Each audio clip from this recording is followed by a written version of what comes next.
ನಮಸ್ಕಾರ ವೀಕ್ಷಕರೇ. Reserve bank of India ವಿವಿಧ ಹುದ್ದೆಗಳಿಗೆ ಅರ್ಜಿಯನ್ನು ಕರೆದಿದ್ದಾರೆ.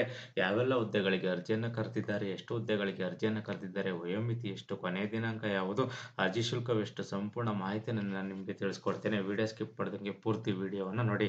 ವೀಕ್ಷಕರೇ, junior engineer civil and electrical ಹುದ್ದೆಗಳಿಗೆ ಅರ್ಜಿಯನ್ನು ಕರೆದಿದ್ದಾರೆ. ಒಟ್ಟು 11 ಹುದ್ದೆಗಳಿಗೆ ಅರ್ಜಿಯನ್ನು ಕರೆದಿದ್ದಾರೆ.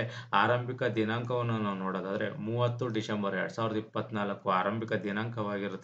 20 ಜನವರಿ 2025 ಕೊನೆಯ ದಿನಾಂಕವಾಗಿರುತ್ತದೆ. ಇದರದ್ದು ಆನ್ಲೈನ್ ಎಕ್ಸಾಮ್ ಫೆಬ್ರವರಿ 8, 2025ಕ್ಕೆ ಕರಿತೀವಿ ಅಂತ ಹೇಳಿದ್ದಾರೆ. ಈ ಎಕ್ಸಾಮ್ ಮುಂದಕ್ಕೆ ಹೋದರೂ ಸಹ ಹೋಗ್ಬೋದು, ಇಷ್ಟೇ ಅಂತ ಹೇಳಕ್ಕಾಗಲ್ಲ. ಮತ್ತೆ ಇದರದ್ದು ವಯೋಮಿತಿಯನ್ನು ನಾವು ನೋಡೋದಾದರೆ 20 ವರ್ಷಗಳಿಂದ 30 ವರ್ಷದೊಳಗಡೆ ಇರುವಂಥವ್ರು ಅರ್ಜಿಯನ್ನು ಸಲ್ಲಿಸಬಹುದಾಗಿರುತ್ತದೆ. ಇದರದ್ದು ವಯೋಮಿತಿ ಸಡಿಲಿಕೆಯನ್ನು ಸಹ ನೀಡಿದ್ದಾರೆ. ST SC ಅಭ್ಯರ್ಥಿಗಳಿಗೆ 5 ವರ್ಷಗಳ ವಯೋಮಿತಿ ಸಡಿಲಿಕೆಯನ್ನು ನೀಡಿದ್ದಾರೆ. ಇವರು ಅಪ್ ಟು 35 ವರ್ಷದೊಳಗಡೆ ಇರುವಂಥವ್ರು ಅರ್ಜಿಯನ್ನು ಸಲ್ಲಿಸಬಹುದಾಗಿರುತ್ತದೆ. ಅದರ್ ಬ್ಯಾಕ್ವರ್ಡ್ ಕ್ಲಾಸ್ OBC ಅಭ್ಯರ್ಥಿಗಳಿಗೆ 3 ವರ್ಷಗಳ ವಯೋಮಿತಿ ಸಡಿಲಿಕೆಯನ್ನು ನೀಡಿದ್ದಾರೆ. ಇವರು 33 ವರ್ಷದೊಳಗಡೆ ಇರುವಂಥವ್ರು ಅರ್ಜಿ ಸಲ್ಲಿಸಬಹುದಾಗಿರುತ್ತದೆ. ವಿಕಲಚೇತನ ಅಭ್ಯರ್ಥಿಗಳಿಗೆ 10 ವರ್ಷಗಳ ವಯೋಮಿತಿ ಸಡಿಲಿಕೆಯನ್ನು ನೀಡಿದ್ದಾರೆ. ವಿಕಲಚೇತನ GNEWS ಅಭ್ಯರ್ಥಿಗಳಿಗೆ 13 ವರ್ಷಗಳ ವಯೋಮಿತಿ ಸಡಿಲಿಕೆಯನ್ನು ನೀಡಿದ್ದಾರೆ. ವಿಕಲಚೇತನ OBC ಅಭ್ಯರ್ಥಿಗಳು SC ST ಅಭ್ಯರ್ಥಿಗಳಿಗೆ 15 ವರ್ಷಗಳ ವಯೋಮಿತಿ ಸಡಿಲಿಕೆಯನ್ನು ನೀಡಿದ್ದಾರೆ. ಎಕ್ಸ್ ಸರ್ವಿಸ್ ಮೆನ್ ಇವರು 50 ವರ್ಷದವರೆಗೂ ಅರ್ಜಿ ಸಲ್ಲಿಸಬಹುದು ಅಂತ ಹೇಳಿ ಒಂದು ಮಾಹಿತಿಯನ್ನು ನೀಡಿದ್ದಾರೆ. ವಿಧವಾ ಅಭ್ಯರ್ಥಿಗಳಿಗೆ 30 ವರ್ಷದವರೆಗೂ ಅರ್ಜಿ ಸಲ್ಲಿಸಬಹುದು ಅಂತ ಒಂದು ಮಾಹಿತಿಯನ್ನು ನೀಡಿದ್ದಾರೆ. ವಿಧವಾ SC ST ಅಭ್ಯರ್ಥಿಗಳಿಗೆ 40 ವರ್ಷದವರೆಗೂ ಅರ್ಜಿ ಸಲ್ಲಿಸಬಹುದು ಅಂತ ಹೇಳಿ ಒಂದು ಮಾಹಿತಿಯನ್ನು ನೀಡಿದ್ದಾರೆ.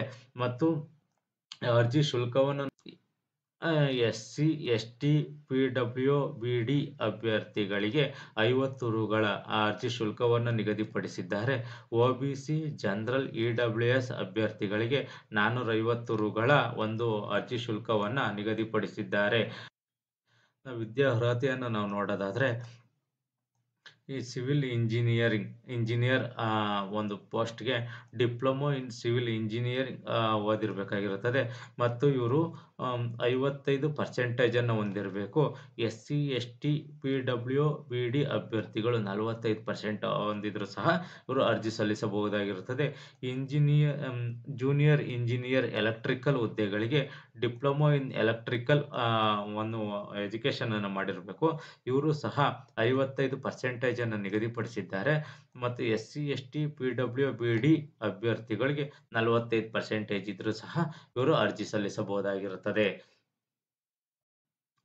ಇವ್ರದ್ದು ಪೇ ಸ್ಕೇಲ್ ಅನ್ನು ನಾವು ನೋಡೋದಾದ್ರೆ, ಅಂದ್ರೆ ವೇತನ ಶ್ರೇಣಿಯನ್ನು ನಾವು ನೋಡೋದಾದ್ರೆ, ಇವರು ಬೇಸಿಕ್ 33,900 ರುಗಳಿಂದ 55,700 ರುವರೆಗೂ ವೇತನವನ್ನು ನೀಡ್ತೀವಿ ಅಂತ ಹೇಳಿ ಒಂದು ಮಾಹಿತಿಯನ್ನು ನೀಡಿದ್ದಾರೆ.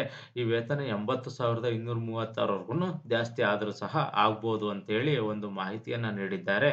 ಮತ್ತೆ ಅರ್ಜಿ ಶುಲ್ಕವನ್ನು ನಾವು ನೋಡೋದಾದ್ರೆ SC ST PWBD ಅಭ್ಯರ್ಥಿಗಳಿಗೆ 50 ರುಗಳ ಅರ್ಜಿ ಶುಲ್ಕವನ್ನು ನಿಗದಿಪಡಿಸಿದ್ದಾರೆ.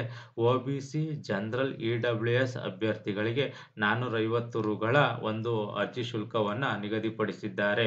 ಮತ್ತೆ ಅಭ್ಯರ್ಥಿಗಳು ಇದ್ರ ಬಗ್ಗೆ ಏನೇ ಸಂಪೂರ್ಣ ಮಾಹಿತಿ ನಿಮಗೆ ಬೇಕು ಅಂದರೂ ಬ್ಯಾಂಕ್ನ ಅಧಿಕೃತ ವೆಬ್ಸೈಟ್ ಆದ www.rbi.org.in ಹೋಗಿ ನೀವು ಆ ವೆಬ್ಸೈಟ್ಗೆ ಹೋಗಿ ಹೆಚ್ಚಿನ ಮಾಹಿತಿಯನ್ನು ನೀವು ಪಡ್ಕೋಬಹುದಾಗಿರುತ್ತದೆ. ಮತ್ತು ಅಭ್ಯರ್ಥಿಗಳು ಕೊನೆಯ ದಿನಾಂಕವರೆಗೂ ಅರ್ಜಿ ಹಾಕಲಿಕ್ಕೆ ಕಾಯಕ್ಕೆ ಹೋಗ್ಬಿಡಿ, ಮುಂಚಿತವಾಗಿ ಹಾಕಿ. ಯಾಕೆಂದರೆ ತಾಂತ್ರಿಕ ಕಾರಣಗಳಿಂದ ನೀವು ಅರ್ಜಿ ಹಾಕ್ಲಿಕ್ಕೆ ಆಗದಲ್ಲೇ ಇದ್ದರೆ ತುಂಬ ಸಫರ್ ಪಡಬೇಕಾಗತ್ತೆ. ಮುಂಚಿತವಾಗಿ ನೀವು ಅರ್ಜಿಯನ್ನು ಸಲ್ಲಿಸಿ.